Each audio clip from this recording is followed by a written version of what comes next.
ज्ञानाञ्जनशलाकया चक्षुरुन्मिलितं येन तस्मै श्रीगुरुवे नमः। श्रीचैतन्यमनोभीष्टं स्थापितं येन भूतले स्वयं रूप कदा मह्यं ददाति स्वपदान्तिकम्। वन्देऽहं श्रीगुरुं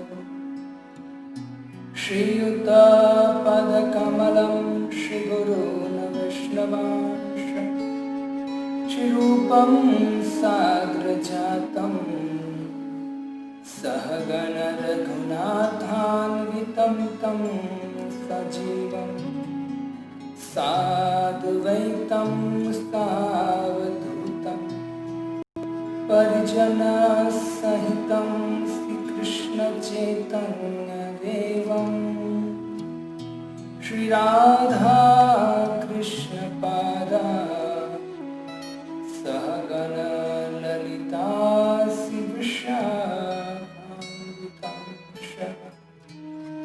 नमो विष्णुपादाय कृष्णपृष्ठाय भूतले श्रीमते भक्तिवेदान्त स्वामिन्निति नामिने। नमस्ते सरस्वते देवी गौरवाणी प्रचारिणे निर्विशेष शून्यवादी पाश्चात्यदेशतारिणे। जयतामसुरतो पङ्गो मम मन्दमतेर्गतिः मत्सर्वस्वपदाम्भोजो श्रीराधा मदनमोहन। दिव्याद्वृन्दारण्यकल्पद्रुमाद श्रीमद्रत्नागार सिंहासनस्थो श्रीमद्राधा शीलगोविन्ददेवो पृष्ठालिभिः सेव्यमानो स्मरामि श्रीमान् रासरसारम्भे वंशीवटतटस्थिता कर्षणवेणुस्वनेरगोपी गोपीनाथ श्रीस्तु। तप्तकाञ्चन गौराङ्गी राधे वृन्दावनेश्वरी वृषभानुसुते देवी प्रणमामि हरिप्रिये। भावराधिका माधुरी आस्वादन सुखकार। जय श्री कृष्ण चैतन्य कली प्रगटे ब्रजराम। हरे कृष्णा कृष्णा कृष्णा हरे हरे हरे राम राम राम हरे हरे। हरे कृष्ण। तो पुनः सभी भक्तों का हार्दिक स्वागत है। कलयुग पावन अवतार श्री चैतन्य महाप्रभु की दिव्य लीलाओं को हम श्रवण कर रहे हैं। चैतन्य महाप्रभु राधा भाव ग्रहण कर कलयुग में आज से 550 साल पहले नवदीप मायापुर में, जो कलकत्ता के एकदम नजदीक है, वहां प्रकट हुए। वही चैतन्य महाप्रभु की कृपा से आज पूरे संसार में कृष्ण भावनामृत, जो इस्कॉन के नाम से प्रचार हो रहा है, भगवान कृष्ण और भगवान राम, श्रीमद् भागवतम, श्रीमद् भगवद गीता का जो हमारा सनातन ग्रंथ है।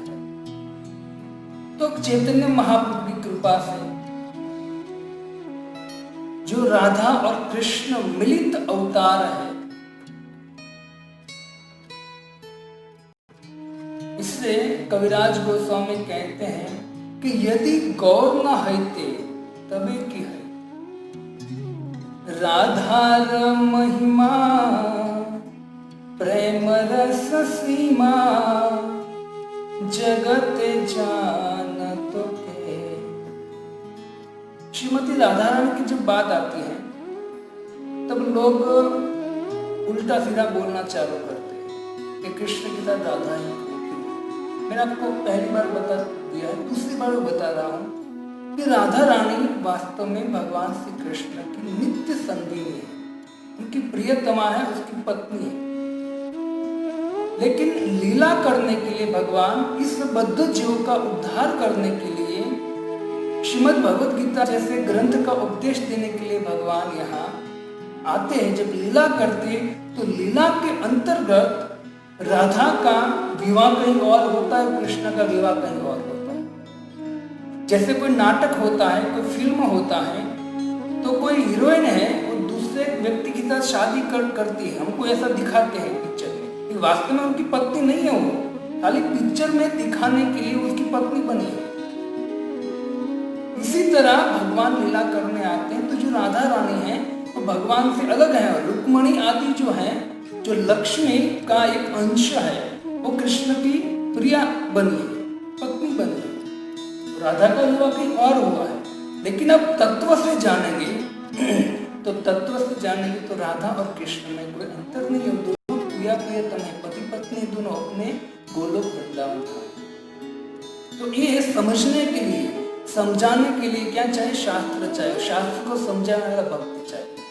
इसे कभी हमारे मन में जो भी आए वो बकना नहीं चाहिए, बोलना नहीं चाहिए, अपराध हो जाएगा, और अपराध के कारण हमारा और हमारे पितरों का, माँ बाप का भी भवित हो जाएगा। बहुत सावधान रहना चाहिए, खास करके भगवान के और साधु संतों के विषय में बोलने से पहले बहुत सावधान रहना चाहिए। चैतन्य महाप्रभु राधा रानी कृष्ण को किस प्रकार से प्रेम करते थे।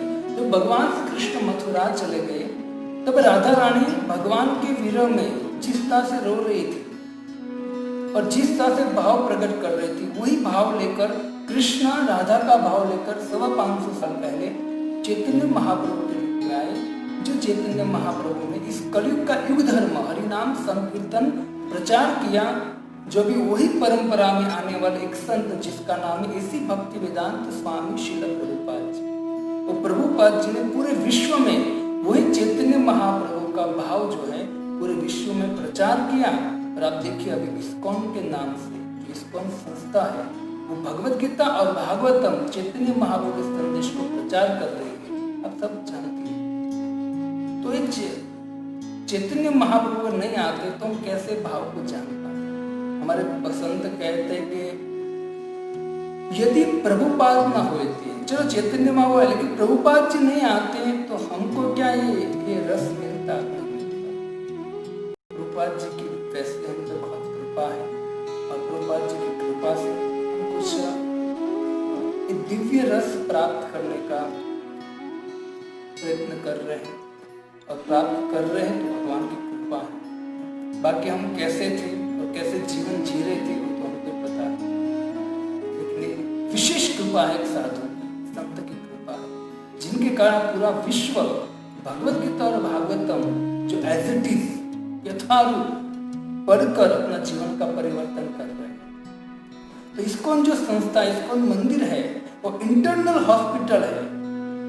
कोई सामान्य हॉस्पिटल में कोई व्यक्ति जाएगा, कोई रोग होगा जाएगा, तो वो रोग ठीक हो जाएगा और वापस ठीक होकर बाहर आएंगे तो वापस पाप करेगा, वापस कुछ होगा।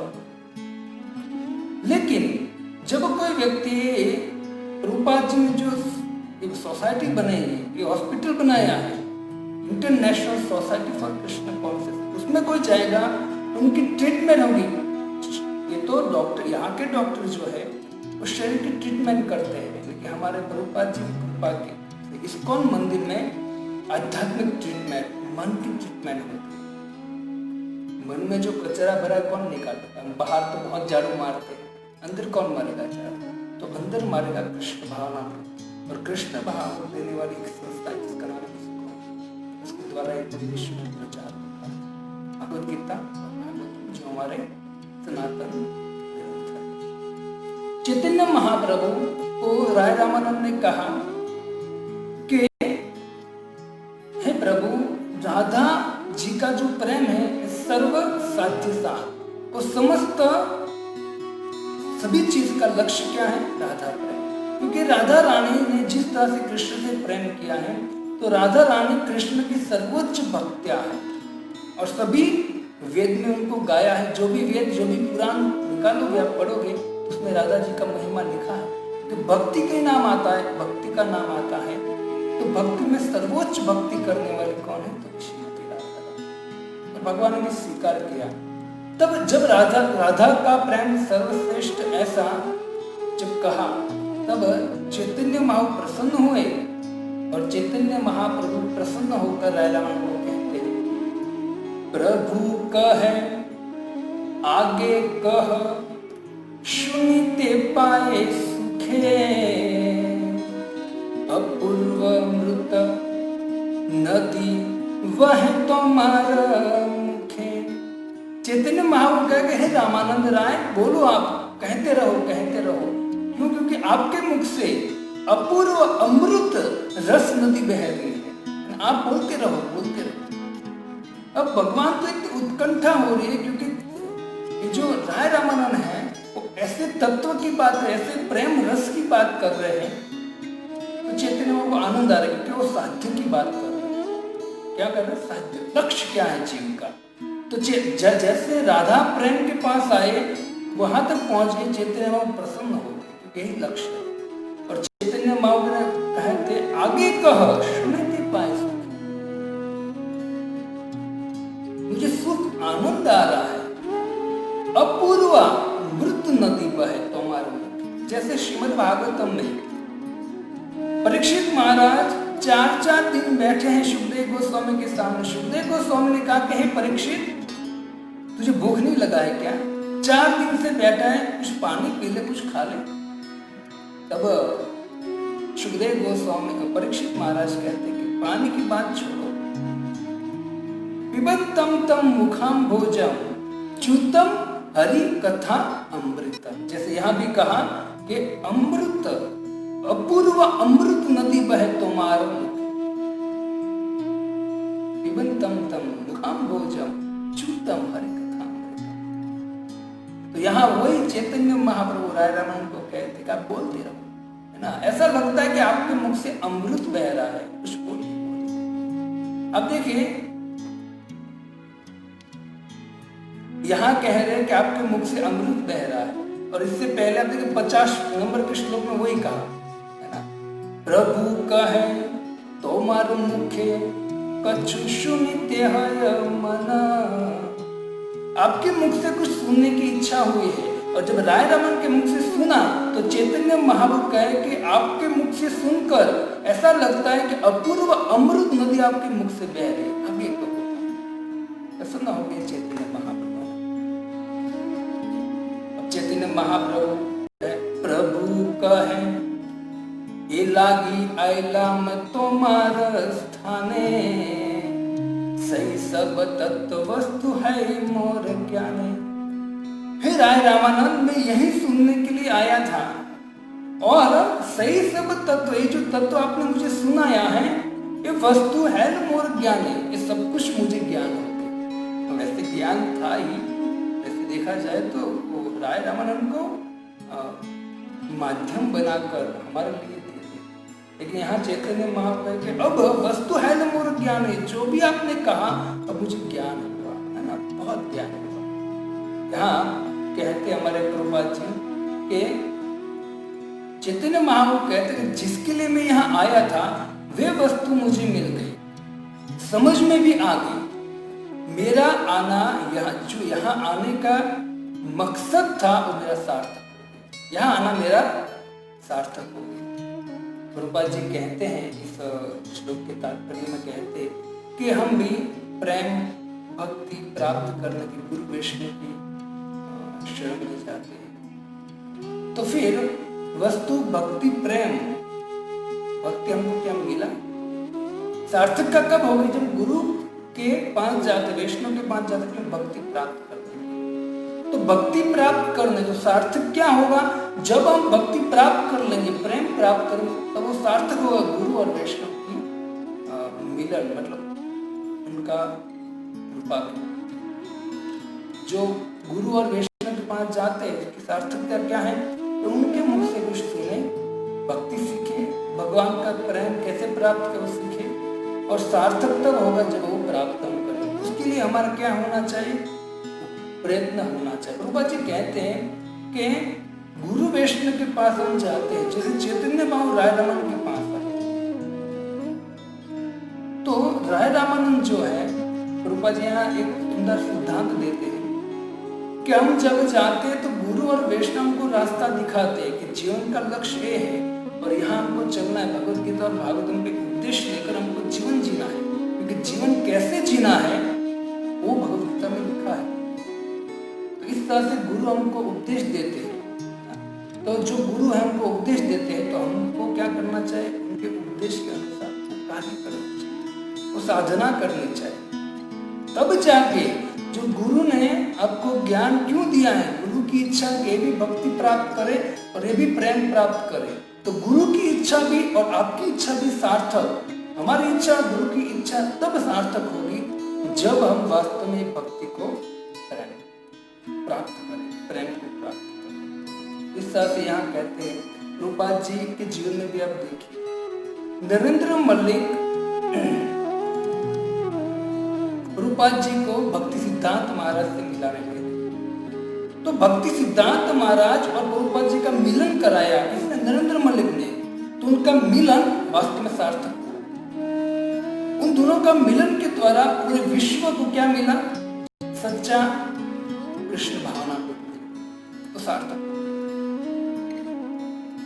इससे कहते हैं कि मनुष्य जीवन की जो, और प्रभुपाद जी जो है वो वास्तव में सच्चा साधु भी ढूंढ रहे थे। तो नरेंद्र मल्लिक ने कहा कि मैं आपको एक साधु से मिलाता हूँ। तो गए वो वहां, पहले तो मना कर गए, तो जैसे भक्ति सिद्धांत को मिले तो सोचा कि अभी तक मैंने बहुत साधु का संग किया है, लेकिन अभी मेरा उनका संग सार्थक नहीं हुआ, लेकिन आज मैंने आपको देखा है, आपके मुख से कुछ सुना है, तो आज मेरा और आपका मतलब साधु का संग सार्थक हो गया मेरे लिए।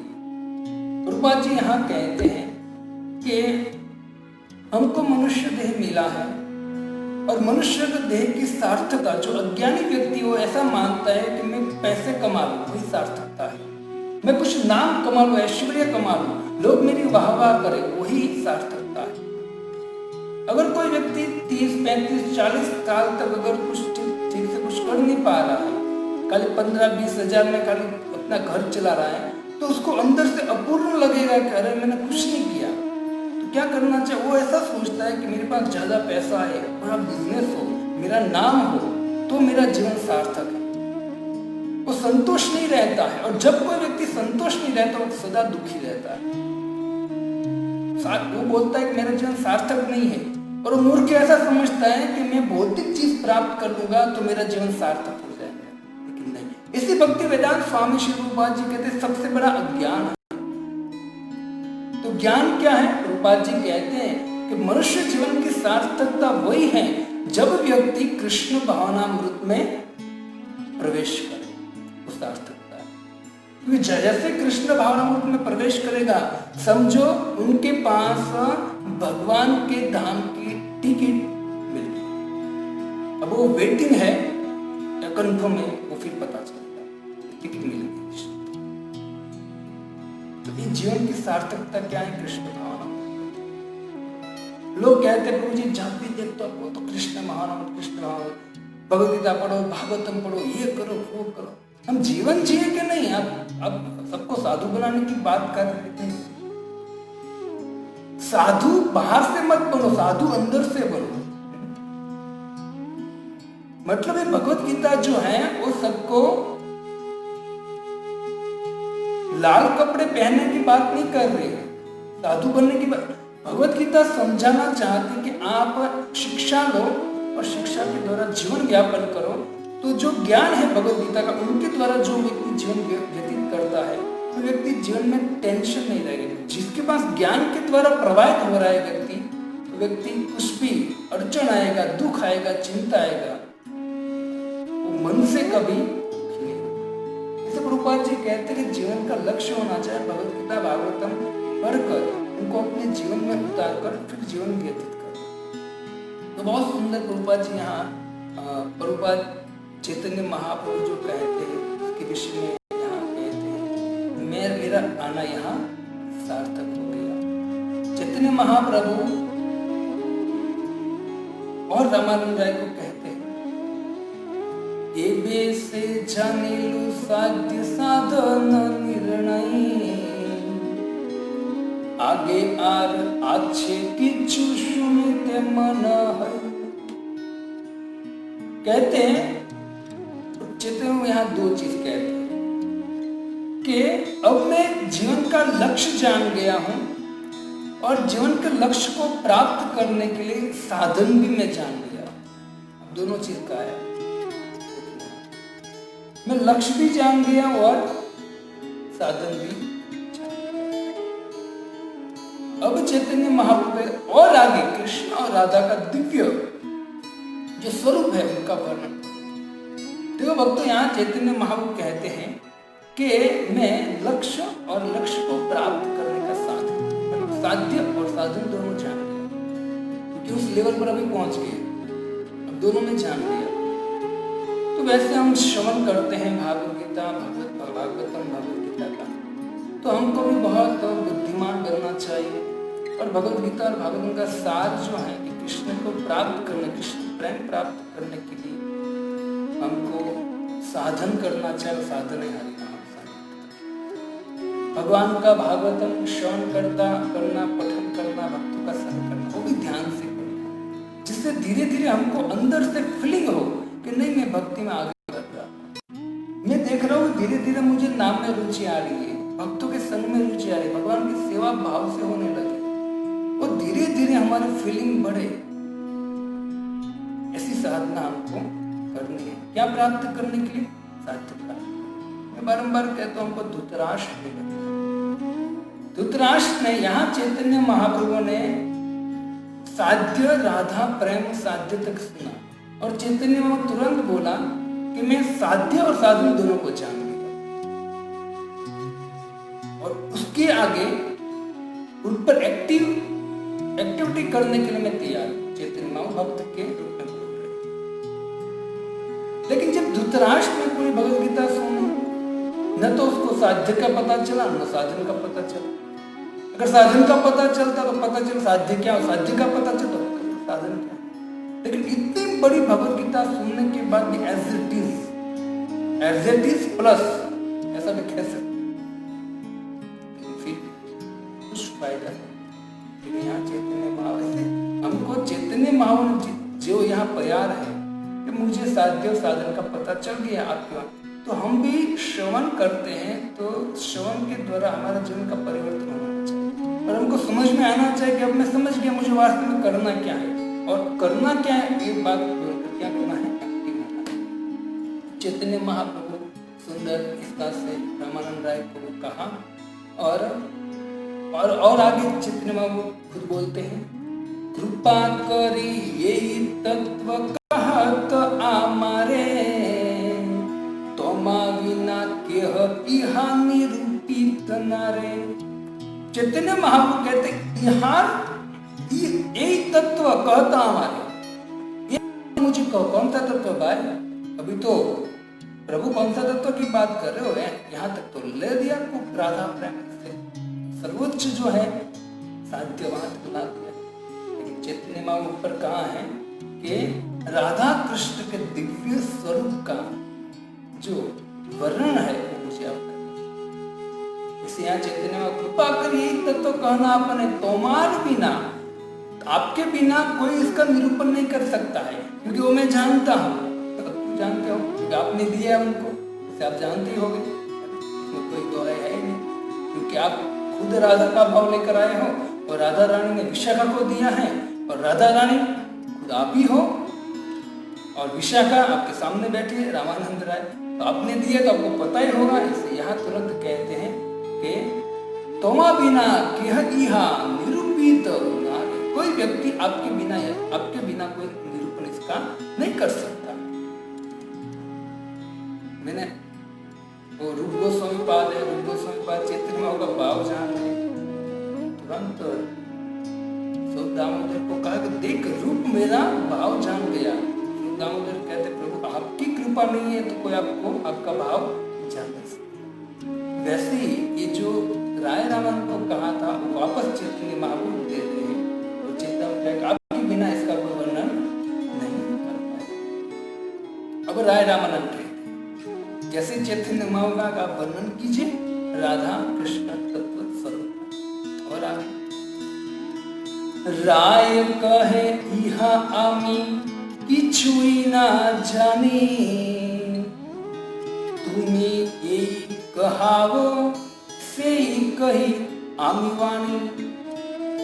राय रामानंद ने कहा कि प्रभु मैं तो कुछ नहीं जानता हूँ, मैं कुछ नहीं जानता हूँ, तुम यही कहावो, तुम आप मेरे सामने बैठे हो और आप जो भी मुझसे बुला रहे हो वही मैं बोल रहा हूँ, वास्तव वही मेरी वाणी निकल रही है।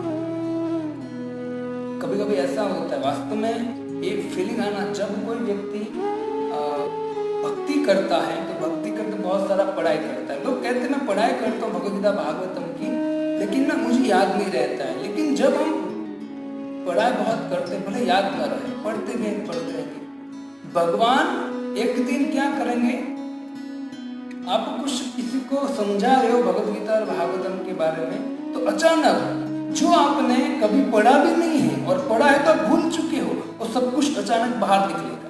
उसका कारण क्या है? क्योंकि भगवान अंदर है। आप जो पढ़ते हो, जो आध्यात्मिक जीवन में जो भी कार्य करते हो अचूक होता है, तो कभी फेल नहीं होता है। भगवान आपको निश्चित ये प्रदान बनेंगे। तो वाणी जो है वो कहते हैं कि कही आमी वाणी, मैं जो वाणी बोल रहा हूँ आपकी कृपा है। तो कभी कभी हम भी बोलते तो हमको तुरंत एहसास होता है कि नहीं ये तो मैंने पढ़ा भी नहीं था, ये पढ़ा होगा तो बहुत टाइम में भूल गया, याद किसने दिया है?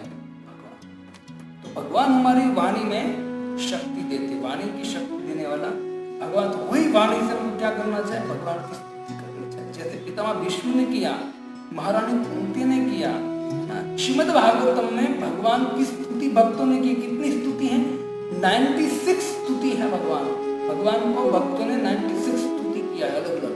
ध्रुव, प्रहलाद, कुंती, भीष्म, इंद्र, फिर ब्रह्मा, शिव, प्रचेता आदि 96 स्तुति। तो वाणी सार्थक तब होती है जब हम भगवान के विषय में कुछ बोलने का प्रयत्न करें। तो यहाँ राय रामानंद कहते हैं कि मैं कुछ नहीं जानता, प्रभु आप जो बुलाते हो वही मैं बोलता हूँ, बाकी मैं कुछ नहीं जानता। तो हमें भी राय रामानंद से विनम्र, इस तरह से हमको विनम्र होना चाहिए कि हम क्या बोल पाएंगे। इससे तो चैतन्य चरितामृत में कहते हैं कि कृष्ण कृपा विनु तार नाही प्रवर्ता। जब तक कोई व्यक्ति पे कृष्ण की कृपा नहीं होती, भगवान की कृपा नहीं होती है, तब तक वो व्यक्ति प्रचार नहीं कर पाता है, तब तक वो व्यक्ति भगवान के विषय में बोल नहीं पाता है। कृष्ण कृपा बिनु तार नाही प्रवर्ता, असंभव है। यहाँ राय रामानंद वही कहते हैं ना कि भगवान की कृपा नहीं है कोई व्यक्ति बोल। कविराज गोस्वामी ने वही बोला ना काष्ठेर पुतली जन कुहक न चाहे। हे प्रभु, मैं तो पुतली समान हूं, आप जैसे बुलाते हो वैसे मैं बोलता हूं। जैसे कोई तोते को जो बुलाते हैं वही रटता है तोता, तो वैसे ही मैं भी रटता हूं। तो यहाँ रामानंद कहते हैं कि कछु ना जाने, मैं कुछ नहीं जानता, लेकिन तुम ही जो ही बुलाते हो वही मैं बोलता हूं। और तुरंत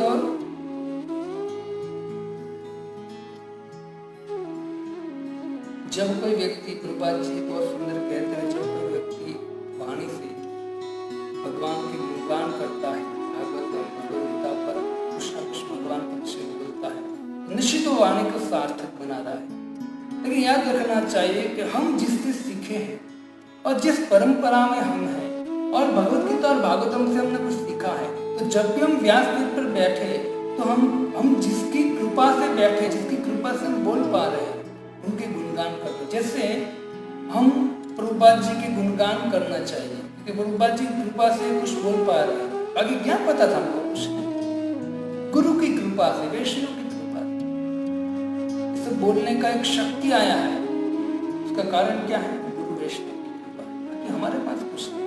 अगर कोई व्यक्ति ऐसा कहता है कि नहीं है, मतलब अहंकार करता है, निश्चित जो वास्तव में कृष्ण कथा और कृष्ण प्रेम का जो सार है, वो जो मिलना चाहिए उनको नहीं मिले। और जब भगवत कथा का सार भगवान की प्रेम, भगवान का भक्ति, भगवान की प्रेम है, और जब कोई व्यक्ति को भगवान का प्रेम, भगवान की भक्ति नहीं मिलता है, क्यों? क्योंकि वो अहंकार के द्वारा वो कथा के मैं कह रहा हूँ, मैं कर रहा हूँ, और कुछ पैसे के लिए कर रहा है, तो कभी उसका उनको फायदा नहीं होगा। हाँ, वो कितनी भी सुंदर वाणी से कथा कहता है, लेकिन सामने वाला कभी एक्सेप्ट नहीं करेगा। करेगा 2 दिन, वो सामने जब तक बैठ कर वाह वाह करेगा, लेकिन फिर वो एक जो अटैचमेंट होना चाहिए, एक प्रेम होना चाहिए कि नहीं, ये वक्ता के द्वारा मुझे भगवान की भक्ति मिल रही है, वो नहीं होगा। किसी को आप भक्ति नहीं दे पाओगे, क्योंकि आप में नहीं है, आप में अहंकार है। ज्ञान भगवान का, वाणी भगवान की, शरीर भगवान का, सब कुछ भगवान का है। आप बोल रहे हो और अपने पर ले रहे हो कि मैं कर रहा हूं, सामने वाले को कभी ऐसा। और पैसे के लिए कोई कथा करता है ना, लाखों लोग बैठते, कभी उसका परिवर्तन नहीं होगा। एक तथ्य है, जैसे रूप गोस्वामी बहुत सुंदर वर्णन किया है भक्तिभाव सिंधु में, पढ़ना चाहिए सब ग्रंथों को। तो यहाँ कहते हैं कि प्रभु आप जो बुला रहे वही मैं बोल रहा हूँ। और फिर रामानंद आगे कहते हैं, तोमार शिक्षाएं, रामानंद कहते हैं, तोमार शिक्षाएं पढ़ी एन शुक पाठ, साक्षात ईश्वर तुम्ही के बुझे तोमार नाट। अब रामानंद थोड़ा सा ऐसा टाइट हो और बोला कि नाटक बंद करो प्रभु, मुझे तुम्हारा नाटक मैं जानता हूँ, आपका नाटक मैं जानता हूँ। क्या जानते हो? तो कहते साक्षात ईश्वर तुम ही, आप साक्षात ईश्वर हो। तुम्हारी शिक्षाएं पढ़ी एन शुक पाठ, और आपकी शिक्षा के द्वारा जैसे कोई तोता बोलता है वैसे मैं बोल रहा हूँ, आप साक्षात भगवान हो, लेकिन आप नाटक मत करो। मुझे तुम्हारा नाटक मत करो, रामानंद राय कहते। और जब भगवद गीता और भागवतम भी इस तरह से बोलते हैं, तो निश्चित भगवान की कृपा है। तो राय रामन ने वही कहा कि मैं जो भी बोलता हूँ आपकी कृपा है। तो अब आप मुझे ही पूछ रहे हो सब कुछ एकदम सामान्य, एकदम अज्ञ व्यक्ति बनकर आप मुझे पूछ रहे हो, प्रभु नाटक अब बंद करो, जो भी हुआ बहुत हो गया, अब नाटक बंद करो। है ना, जैसे तुरंत राय रामन ने बोला कि ईश्वर भगवान को तुरंत जान जाते हैं भक्त। भगवान छद्म अवतार में आते हैं, छुपे वेश में आते हैं, लेकिन भक्त जान जाते हैं। कितना भी छुपा है भगवान, लेकिन तुरंत भक्त जान। तो यहाँ कहते हैं कि साक्षात ईश्वर है। कुंती महारानी को कृष्ण कहते हैं कि बुआ मुझे प्रणाम क्यों कर दो, मैं आपका पुत्र हूँ, आपसे छोटा हूँ, आप मुझे प्रणाम क्यों करते हो? अब कुंती महारानी भगवान को जान गई, इसे तुरंत बोली नमस्ते पुरुषम त्वाद्यम ईश्वरम प्रकृते परम अलक्ष्यम सर्वभूतानां अंतर्बहिर्अवस्थितम। कहते हैं कि नमस्ते पुरुषम त्वाद्यम ईश्वरम प्रकृति पर, आप ईश्वर हो, प्रकृति से परे हो, अलक्ष्यम सर्वभूतानां अंतर्बहिर्, अब अंदर भी हो बाहर भी हो, सब जीवों को जानते हो प्रभु, साक्षात ईश्वर। कुंती महारानी भगवान तत्व जानते हैं, भगवान मना कर रहे, कुंती महारानी कर नहीं, आप ही भगवान।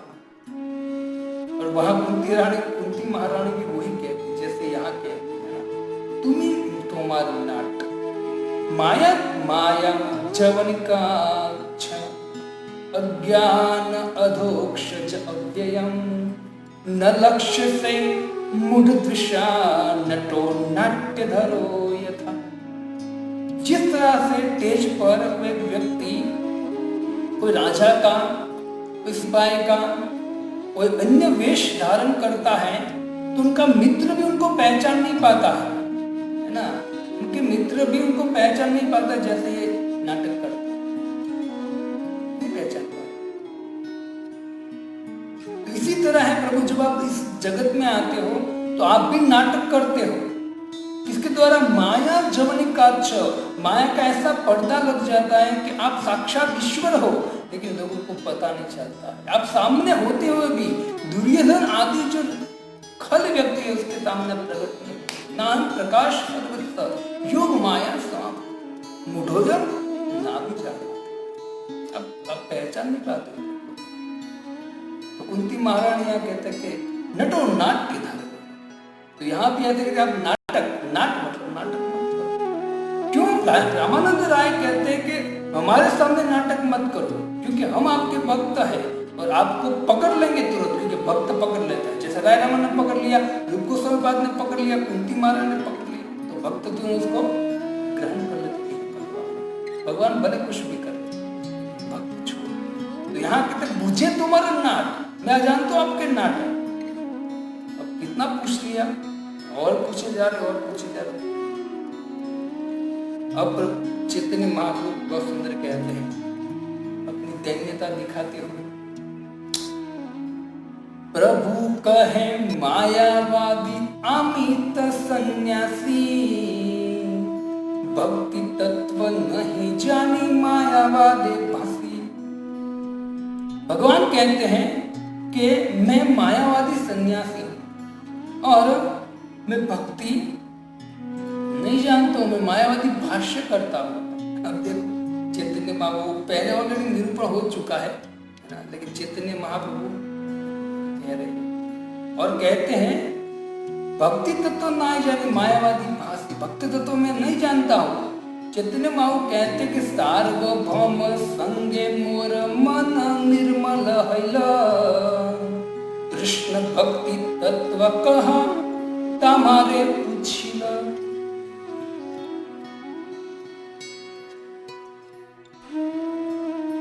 सर्वम भट्टाचार्य के साथ मेरा संग हुआ, उनका दर्शन हुआ जब सर्वम भट्टाचार्य का, तो उनको सर्वम संगे मोर मन निर्मल हैला, मारू मन, मेरा मन है और मेरा मन सर्वम भट्टाचार्य के मिलन के द्वारा, उनकी कृपा से मेरा मन निर्मल हो गया। किसका निर्मल हुआ? भगवान की कृपा से सर्वम भट्टाचार्य का मन निर्मल हो गया है। देखिए यहाँ उल्टा बोल रहे हैं कि सर्वम संगे मोर मन निर्मल है। सर्वम भट्टाचार्य के साथ मिला मैं, तो उसके वार्तालाप किया तो मेरा मन निर्मल हो गया। और मैंने उनको कहा, सर्वम भट्टाचार्य को मैंने कहा कृष्ण भक्ति तत्व कह, हे सर्वभौम मुझे कृष्ण भक्ति तत्व कहो। किसने तत्व कहा था? चैतन्य महाप्रभु ने सर्वम भट्टाचार्य को कहा तत्व, और वो तत्व सुनने के बाद सर्वम भट्टाचार्य भगवान के भक्त बन गए, उसका मन शुद्ध हो गया, हृदय शुद्ध हो गया। और यहाँ उल्टा बोल रहे हैं कि मैं सर्वम भट्टाचार्य का संग हुआ मुझे, तो मेरा निर्मल मन हो गया। और मैंने उसको बोला कि आप मुझे कृष्ण भक्ति दीजिए, तो क्या बोले? तो सर्वम भट्टाचार्य ने कहा तुम्हारे पूछने, मतलब मुझे कहा, देहो कहे आमी नाही जानी कृष्ण कथा। सार्वभौम भट्टाचार्य ने कहा कि मैं कृष्ण की कथा नहीं जानता। तो कहते हैं कौन जानता है? तो कहते हैं कि सबे रामानंद जाने ते हो नाही ये था। सबको सब कौन जानता है? रामानंद राय जानते हैं। सब कथा कौन जानता है? रामानंद। इसलिए आप वहां जाइए। अब चैतन्य महाप्रभु राय रमन को कहते कि दिन में सार्वभौम भट्टाचार्य से भी कृष्ण कथा सुनने को गया था, लेकिन उसने कहा मैं नहीं जानता हूँ। उसने आपका एड्रेस दिया और आपके पास में आया। तो आप अब मना मत करो मुझे, सर्व रावण जायते हो ना ही कथा, आप मुझे मना मत करो। तो इस तरह से चैतन्य महाप्रभु राम राय को कहते कि मुझे किसने भेजा है? सार्वभौम भट्टाचार्य ने। उनकी कृपा से मेरा मन निर्मल। वास्तव भक्तों, हमारा जो मन है वही फजीयत करता है। आप भी समझ सकते हो जीवन में जो भी चिंता उपाधि जो भी आता है मन के द्वारा होता है, और मन निर्मल हो सकता है। और जब निर्मल मन होता है, निर्मल मन से हम सत्वगुण में आते हैं। सत्वगुण के द्वारा हम जो भी विचार करते हैं, जो भी कार्य करते हैं, उसमें सुख मिलता है।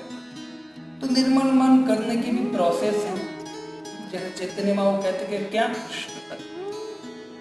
हरि नाम कृष्ण कथा श्रवण कीर्तन करने के द्वारा हमारा मन निर्मल हो सकता है। राम भी वही कहते हैं, निर्मल मन सो मोहि पावा,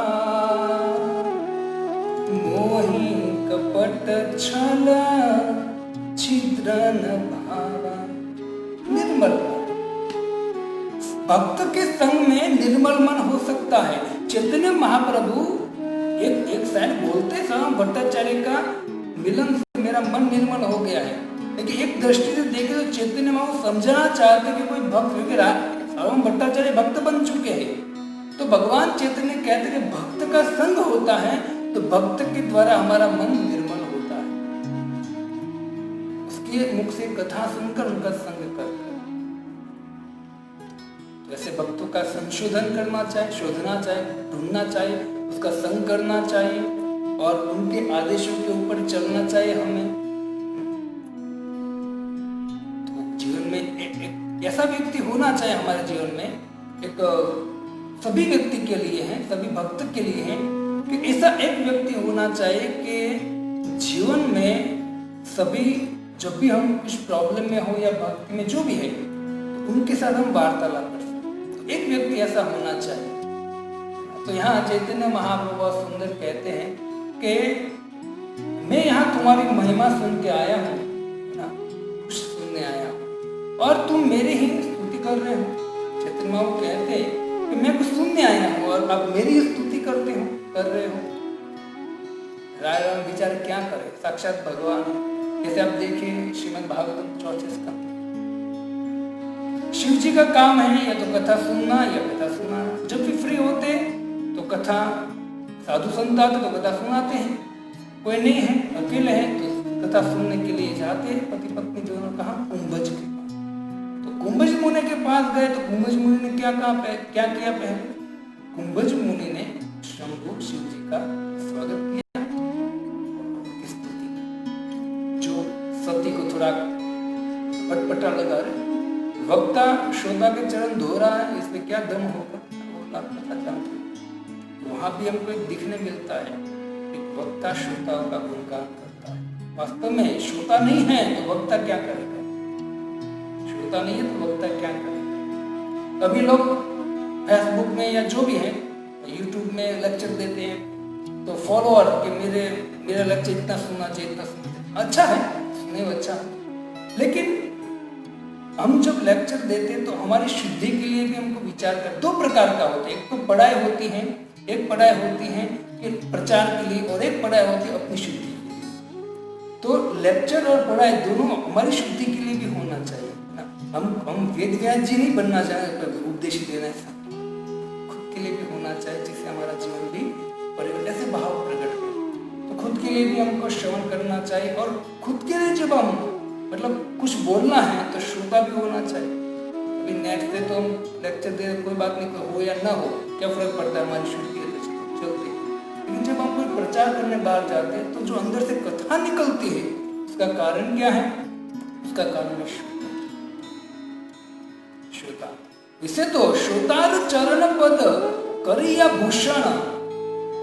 कविराज गोस्वामी कहते हैं कि जो व्यक्ति चैतन्य चरितामृत सुनता है, पढ़ता है, तार पद धुई सही मोर करू पाने, वो कहते हैं कि मैं उसके पैर धोकर, चरण धोकर उसका पान कर जाऊंगा। क्यों? क्योंकि वक्ता तभी बोल सकता है, वक्ता की कथा तभी निकल सकती है, तत्व तब निकल सकता है जब श्रोता हो रहे। तो इसी तरह से यहाँ चैतन्य महाप्रभु कहते कि आप, मैं कुछ सुनने आया हूं और आप मेरी स्तुति कर रहे हो। भक्ति सिद्धांत महाराज कहते हैं, बहुत सुंदर एक सिद्धांत देते हैं कि जो व्यक्ति भौतिक ऐश्वर्य और धनी व्यक्ति हैं, उनको भी चाहिए कि साधु संतों के पास चाहिए और नम्रता से उनके पास, जो उनके पास भले ऐश्वर्य धन हो लेकिन फिर भी नम्रता से उनके पास जाकर शिक्षा लेने का प्रयत्न करना चाहिए। अगर वो व्यक्ति ऐश्वर्य से गर्वित हो जाता है और वो साधु संतों का सम्मान करना भूल जाता है तो निश्चय उसका पतन हो जाएगा। इससे कितना भी ऐश्वर्य हो, कुछ भी हो, जब, क्योंकि भक्ति सिद्धांत महाराज बहुत सुंदर यहाँ कहते हैं कि जो भौतिक ऐश्वर्य से व्यक्ति, बहुत ऐश्वर्य है, उनके पास धन है, बैंक बैलेंस और मान सम्मान है व्यक्ति के पास, तो वो अपने आप को बेस्ट मानता है। लेकिन अगर आध्यात्मिक दृष्टि से देखोगे ना, तो जो भगवत गीता भागवतम, जो भगवान को जानता है, ऐसा साधु के पास जो ऐश्वर्य होता है ना, उसके हिसाब से इनके पास कुछ नहीं, क्यों नहीं जानता है? क्यों? क्योंकि उनके पास आध्यात्मिक ज्ञान नहीं। इसे ऐश्वर्यशाली धनी व्यक्ति, भौतिक ऐश्वर्य धनी व्यक्ति जो है, उनको चाहिए कि नम्रता से साधु का सम्मान करें और उनको बिठाकर उनके मुख से कथा कीर्तन श्रवण करने का प्रयत्न करें, इसे उनका सार्थक हो सकता है। भक्ति सिद्धांत महाराज सुंदर कहते हैं और कहते हैं कि ये जो आचरण कर रहे चैतन्य महाप्रभु, और चैतन्य महाप्रभु वही हमको समझाने की प्रयत्न करते हैं कि कोई भी, हम कितने भी भौतिक जीवन से ऐश्वर्यवान कोई भी हो, चाहे भौतिक जीवन हो, आध्यात्मिक जीवन हो, लेकिन एक साधु संतों के बीच में बैठकर उनको कथा श्रवण करना चाहिए। जैसे चैतन्य महाप्रभु स्वयं भगवान है और राय रामानंद जान भी गए हैं कि आप भगवान हो, लेकिन फिर भी और नम्रता से क्या कह रहे हैं कि मैं आपके मुख से सुनने आया हूँ और आप मुझे मेरी स्तुति कर रहे हो, कुछ सुनाओ मुझे। वो नहीं मानते, सुनाओ मुझे, सुनाओ मुझे। तो भक्ति सिद्धांत यहाँ बहुत सुंदर। तो अहंकार, जैसे दधीची, इंद्र दधीची मुनि के पास गए शिक्षा लेने के लिए, तो अहंकार के द्वारा गया, क्या मेरा अपराध। इंद्र जैसे विश्वरूप के पास गया, तो विश्वरूप के पास गया तो उनको विश्वरूप के पास जाकर प्रणाम किया। वैसे विश्वरूप उसका भतीजा था, छोटा था, लेकिन फिर भी उनके शरण में गया और नारायण कवच का दिव्य ज्ञान प्राप्त किया। उसका कारण क्या था? उनका कारण था दधीची मुनि के पास गया तो अहंकार के कारण गया था, लेकिन यहाँ वो नम्रता के साथ गया। क्यों? क्योंकि ब्रह्मा जी ने कहा था कि भले वो बड़ा छोटा हो आपसे, आपका भतीजा हो, लेकिन फिर भी वो ज्ञान में बड़ा है।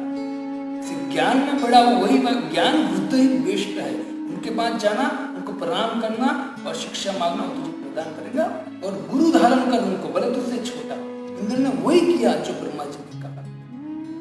तो जो भक्त समझाते वैसा हम करते तो निश्चित हमारा जीवन का परिवर्तन होता है, उसमें कोई दोहराई नहीं है।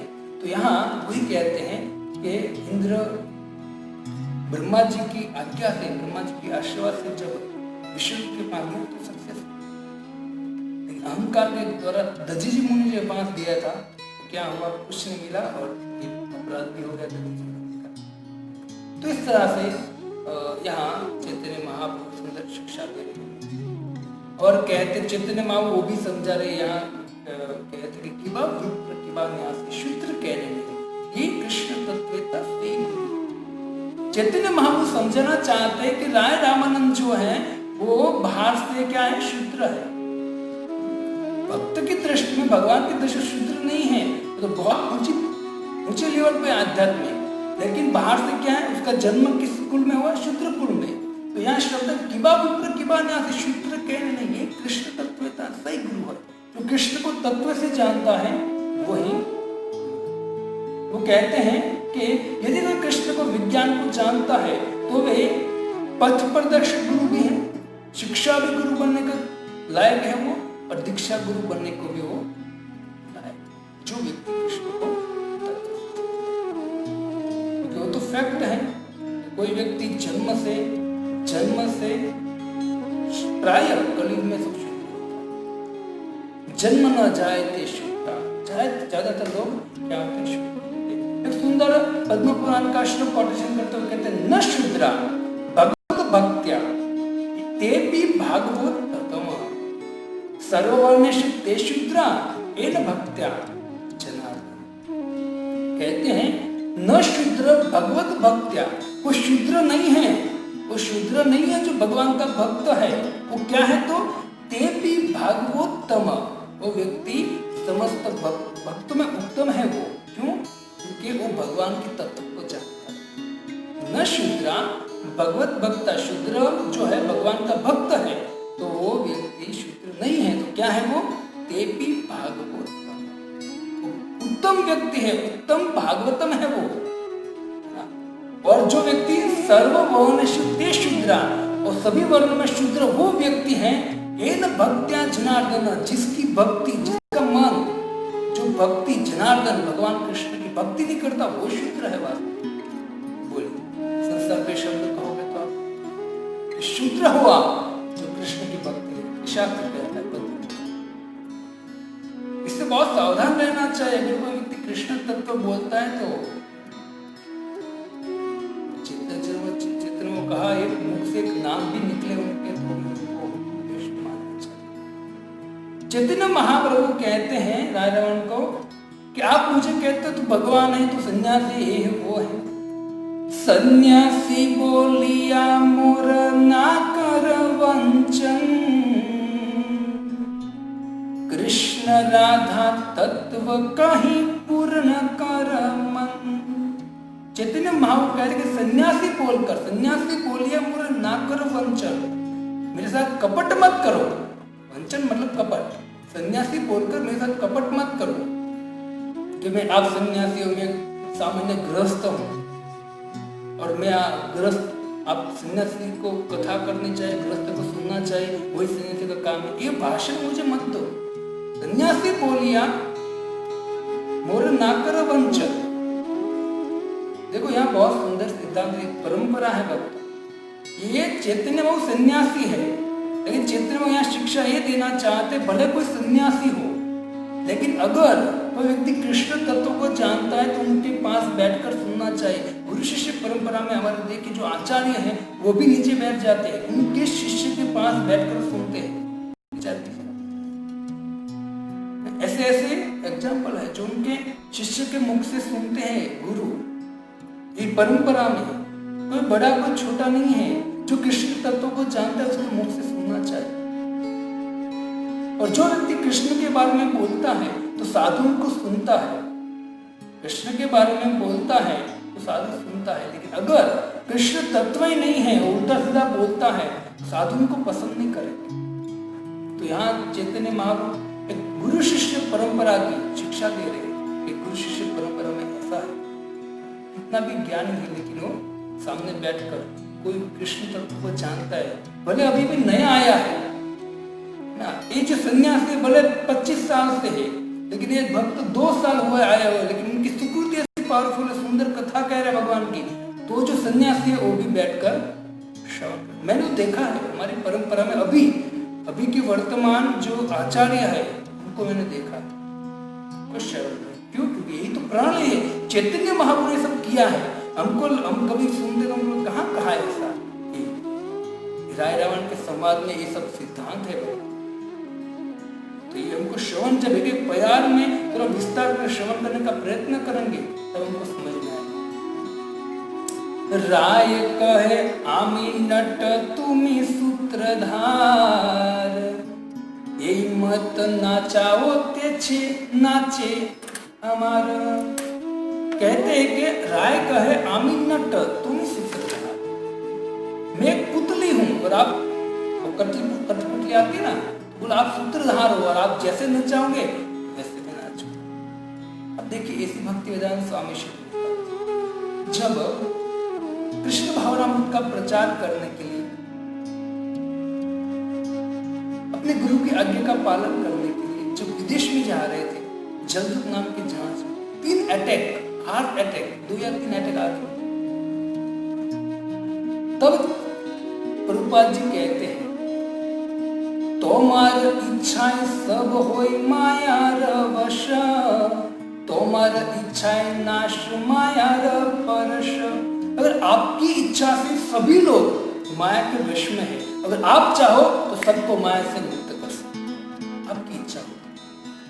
तब इच्छा हो यदि तांडेर उद्धार, अगर आपकी इच्छा है कि सबका उद्धार हो, बुझे भी निश्चय तबे कथा से तो निश्चित अगर आप चाहते हो ना तो निश्चित आपकी कथा के द्वारा आप उद्धार करा सकते हो सबका। आपकी इच्छा है तो आप विचार करते हो कि मैंने किया नहीं, आपकी इच्छा है। मुझे यहाँ से विदेश में ले जाने की इच्छा किसकी? आपकी इच्छा। अगर आपकी इच्छा नहीं होती तो कुछ होता ही नहीं ना? और कहते हैं प्रभुपाद जी कहते हैं कि नाचाओ नाचो प्रभु सही मते, नाचाओ नाचाओ प्रभु नाचाओ से मते, काष्टेर पुतली यथा नाचाओ से मते। हे प्रभु आप नचाओ मुझे, आप मुझे जहां भी भेजना चाहते हो भेजो, क्योंकि ये विदेश में मैं जा रहा हूँ, मेरी इच्छा नहीं है। क्योंकि एक 70 साल का बुढ़ा व्यक्ति इतनी ठंड जाए, इतनी ठंड पड़ रही है, एक धोती कुर्ता पहन के जिसके पास कुछ ओढ़ने का भी नहीं, कुछ है नहीं, और वो जा रहे हैं वहां, तो मेरी को कोई इच्छा ही नहीं है। आपकी कृपा से, आपकी इच्छा से मैं जा रहा हूं, और मैं तो पुतली हूं और आप क्या हैं? आप तो उसके धागे, सूत्रधार है आप, और आप जैसे करो मैं कर रहा हूं, कोई बात नहीं, नचाओ, मैं तैयार हूं। अगर आप चाहते हो कि एक कर तो वो करूंगा, आप कहोगे वो मैं करूंगा, मुझे कोई प्रॉब्लम नहीं है। लेकिन क्या है, मैं तो पुतले हूं, नचाने वाले आप।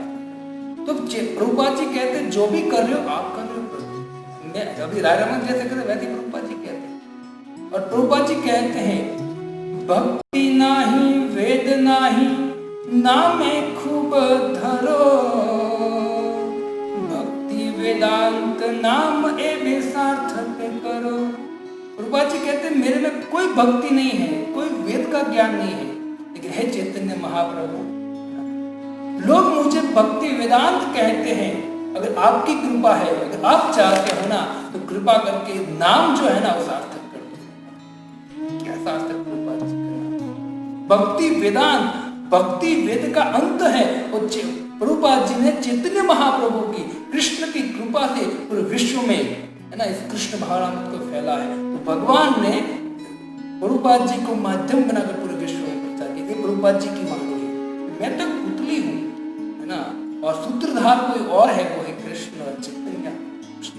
यहाँ रामानंद वही कहते हैं, राय कहे आमी नट तुम ही सूत्रधार, मैं तो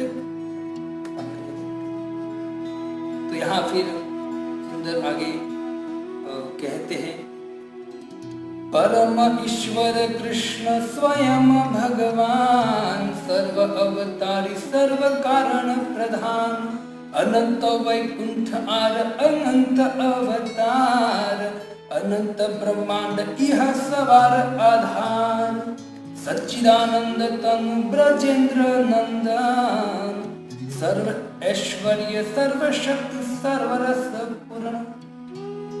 यहाँ कहते कि सच्चिदानंद तनु ब्रजेंद्र नंदन, सर्वेश्वर सर्वशक्ति सर्वरस। बहुत सुंदर कहते हैं ब्रजेंद्र नंदन है आप, और समस्त रस से पूर्ण है। बहुत सारा व्याख्या हो सकता है, लेकिन मैं आपको शॉर्ट में समझाऊंगा। एक सुंदर श्लोक कोटेशन करते हुए कहते हैं श्री कृष्ण कृष्ण सख विष्णुष्ट भाव सिंधु, गोजन्य वेश धनान अपवर्ग सिगीर्य, गोविंद गोप वनिता ब्रजवृत्त गीता, तीर्थ श्रम श्रवण मंगल पाश। कहते हैं कि श्री कृष्ण कृष्ण सख विष्णुष्ट भाव, क्या आप विष्णु वंश से प्रकट हुए हो, गोजन्य वेश दहनाद अपवर्ग वीर्य। और आप गाय और बछड़े को चराते हो, लेकिन है कौन आप? अपवर्ग वीर्य। आप गोलोक वृंदावन धाम से आए। गोविंद गोप वनिता ब्रज भृत गीत। और आपके जो गान है कौन गाते रहते? ब्रज गोप गोपी आपके गान करते हैं। किसके गान? किस नाम के गान करते हैं? गोविंद। आपका सच्चिदानंद गोविंद का तीर्थ श्रवण मंगल पाहि विद्यान। और आपके जो भक्त है वो श्रवण कीर्तन आपके नाम का, आपकी कथा का करते रहते हैं। इस तरह से यहाँ जो सुरभि है वो भी भगवान के जो है गोविंद नाम है। गोविंद दामोदर माधव जो भगवान के दिव्य नाम है, नित्य नाम है।